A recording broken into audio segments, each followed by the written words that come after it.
Now, the Three Martini Lunch with Greg Corombos and Jim Garrity. And welcome, everyone, to the Friday edition of the Three Martini Lunch, along with Jim Garrity of National Review. I'm Greg Corombos of Radio America. We have good, bad, and crazy martinis for conservatives today. And, Jim, we start with the good. We alluded to this yesterday in talking about some of the problems that Hillary Clinton has been having, and that is that she has a problem with millennials, of all groups. That is a group that went very heavily for Barack Obama in 2008 and 2012.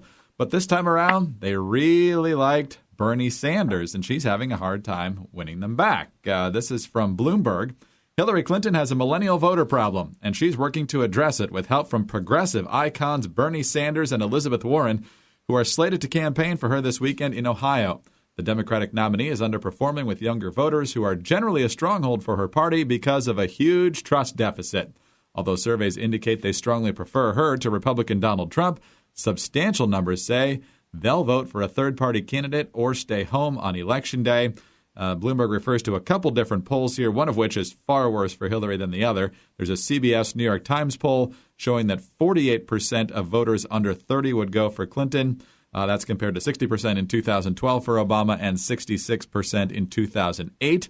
The Quinnipiac poll shows in a two-way contest, Clinton beats Trump among voters 18 to 34 by 55 to 34. But when you factor in Gary Johnson and Jill Stein, it's Clinton 31, Johnson 29, Trump 26, and Stein 15. So she's going to go out with this big speech on Monday begging young people to vote for her, Jim.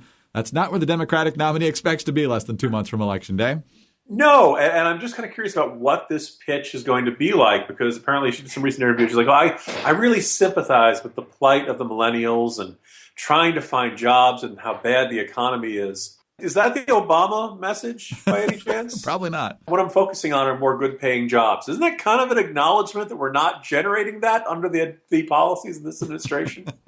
Now, look, Gary Johnson and Jill Stein Trump are all very different options for a different direction.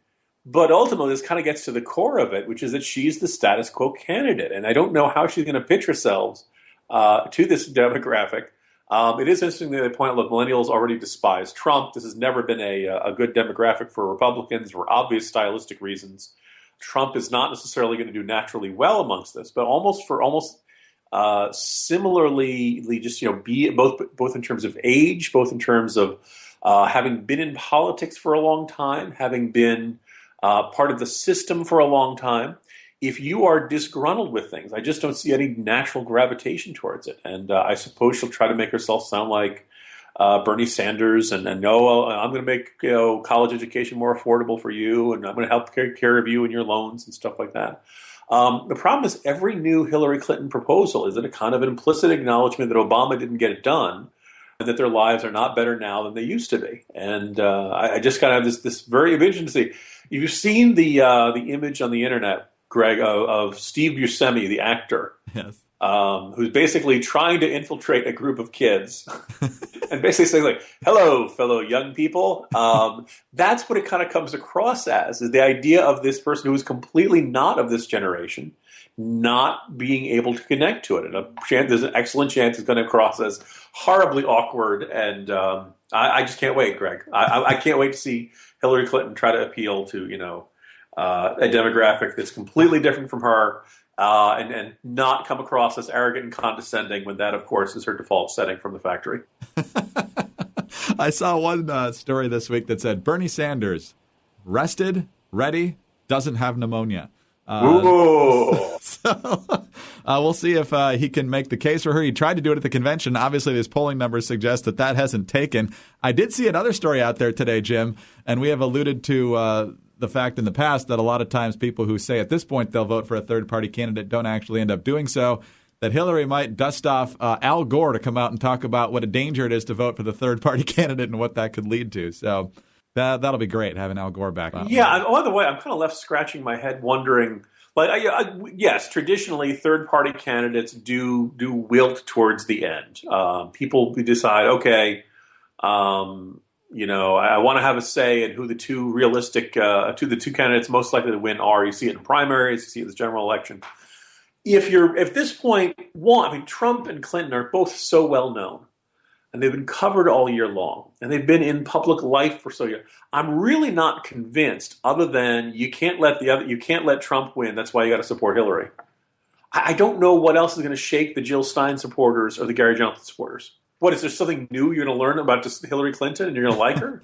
Is she going to make, then she unveiled this new policy proposal. And now I feel completely different about her. It looks like she's trying to swim against the current here. And, maybe I should avoid physically strenuous metaphors. Let her rest. Oh, man. All right, well, let's move on to the bad martini now. And as we speak, Donald Trump is holding a press availability in Washington. It's a big day for Trump. It's the grand opening, I believe, of the Trump Hotel, which used to be the old post office downtown. He also let it be known to the media through his campaign that he was going to address and assumedly say that he no longer has any concerns about whether Barack Obama was born in the United States and whether he's eligible to be president. Of course, Trump made a big deal of that back in 2011 when he was mulling a run in 2012. The media now has been clamoring for him to address this, and so he's going to. We'll see what he says. So, Jim, it's been fun to watch the buildup for this because the press has been covering this for a better part of a half an hour now, and he's had all these Medal of Honor winners saying what a great president he would be to a national television audience.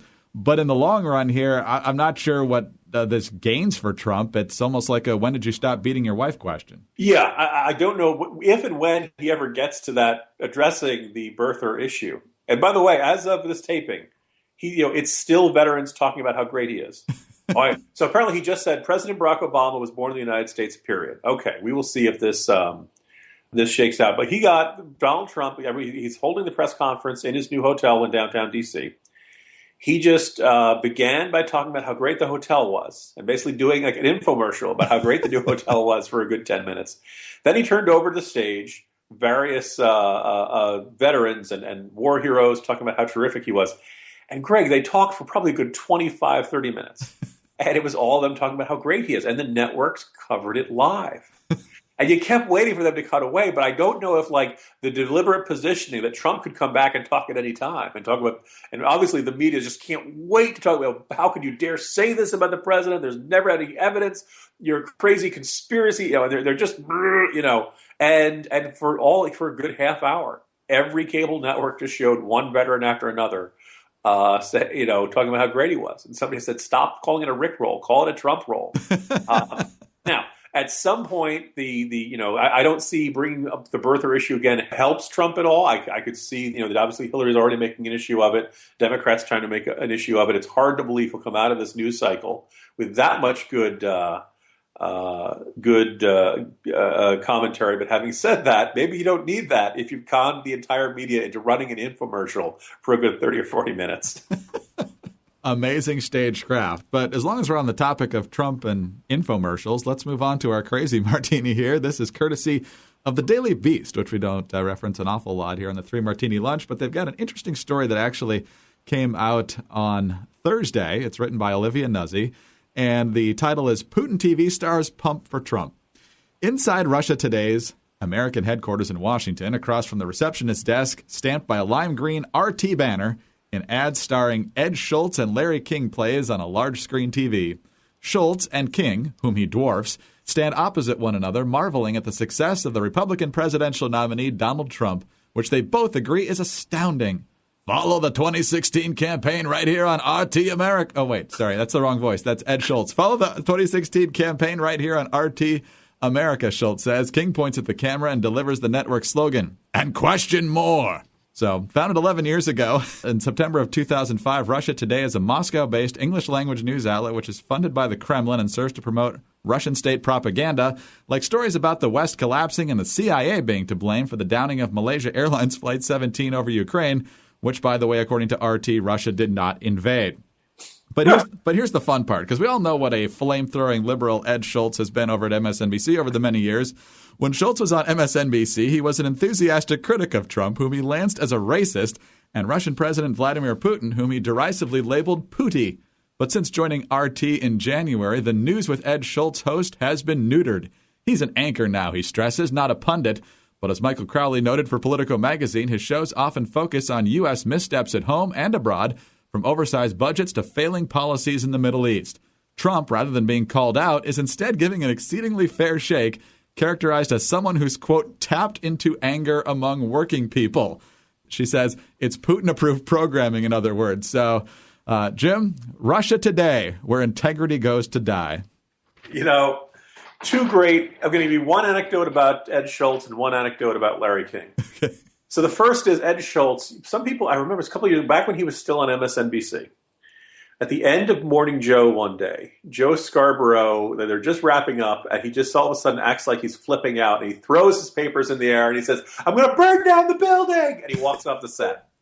And everyone else on the set, instead of acting like Mika and the regular crew, instead of being upset, they're all laughing hysterically. And no one quite gets, like, it was just an odd thing for Joe Scarborough to do. Well, apparently, the word or the rumor around MSNBC was that they had taped a promo for MSNBC and they'd featured every host except Ed Schultz.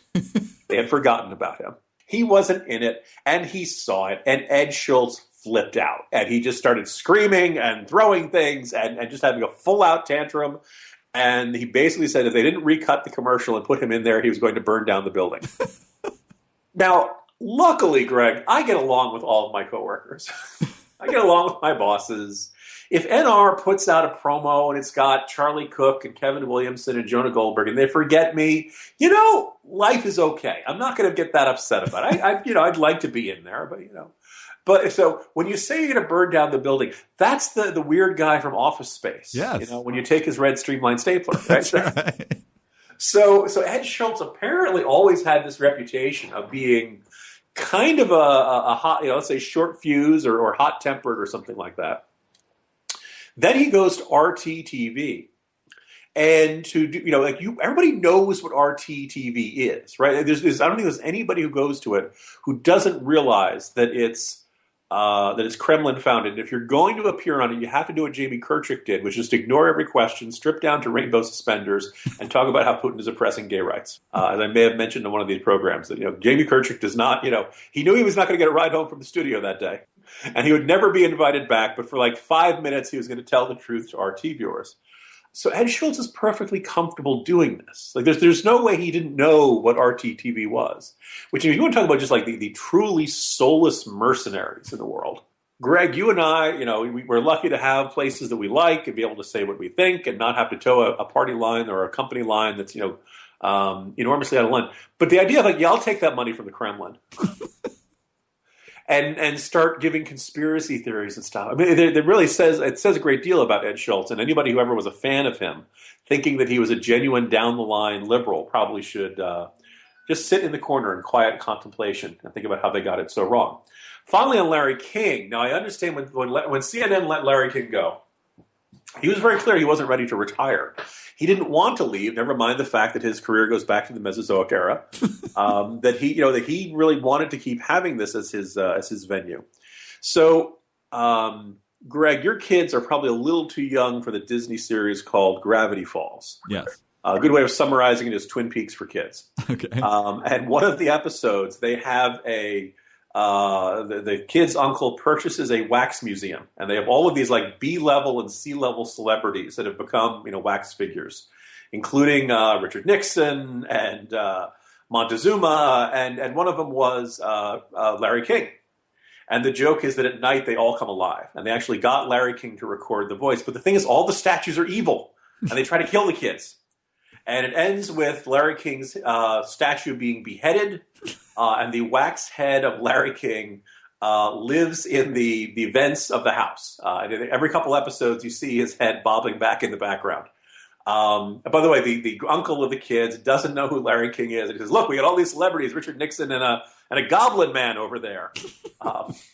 I'll let you decide whether you think that's an appropriate comparison of Larry King or not. But the point being, those of us who watched Gravity Falls aren't surprised to see Larry King doing Kremlin propaganda because we knew he was evil all along. It was a prescient show. So well done, Gravity Falls. Oh, Larry King a long time ago. That's an excellent analogy. The Daily Beast story also points out that Ed Schultz tried to start his career as a conservative talk show host, and that didn't work. And that's why he ended up as a raging liberal. And now he's doing Putin's bidding. So quite a career path. Well, if you go from left to the hard left, maybe it's not that much of a shift after all. Hard to get crazier than that for the end of the week. Talk to you on Monday. Have a good weekend. See you Monday, Greg. Jim Garrity of National Review. I'm Greg Corombos of Radio America. Thanks for being with us today. Have a great weekend, everyone, and join us again on Monday for the next 3 Martini Lunch.